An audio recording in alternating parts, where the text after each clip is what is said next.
আজকে মালের দাম একটু বেশি। গতকালকে মালটা আনছি আপনার 3000 টাকা, আজকে মালটা হইলো 3500 টাকা। হ্যাঁ, এরপরে মানে সব মালে গতকালকে আঙ্গুর এটা আনছি আপনার 5200, আজকে হইলো 5600। হ্যাঁ, মানে প্রত্যেকটা মালে আজকে প্রতি কার্টনে 200 টাকা, 300 টাকা, 150 টাকা বেশি।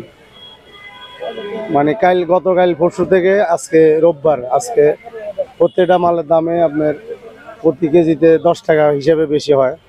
যদি কার্টনে 300 টাকা, 400 টাকা বেশি হয়, তাহলে প্রতি কেজিতে আপনার 10 টাকা বেশি হয়। রোজা বাকি 1-2 দিন থাকতে আমরা প্রত্যেক বছর যেভাবে দেখি আর কি, দামটা বেড়ে যায়।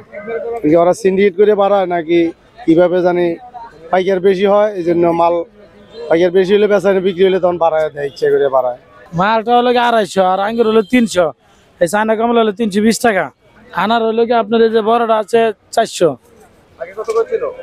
দাম বাইরে গেছে, আজকে দাম বেশি দেখে আনি নেই। আগামীকালকে যদি দাম কমে তাহলে কালকে আনবো। আজকে মালটা আনলে 300 টাকা কেনা পড়ে, আগামীকালকে ভাব বোঝা যাবে আর কি। আজকে দাম বেশি দেখে মাল আনি নেই, ঘুরে আসছি। কিন্তু আমরা আগের মালটা দাম কম কেনা দেখে 250 টাকা বেচতেছি, 240 টাকা বেচতেছি। কিন্তু আজকে আনলে এই দামে বিক্রি করা যেত না, এই জন্য আজকে আমরা মাল আনি নেই, ঘুরে আছি। যদি আগামী দামকে যদি দাম কমে যেতে পারে, বাইরে যেতে পারে, বলা যাবে না এটা।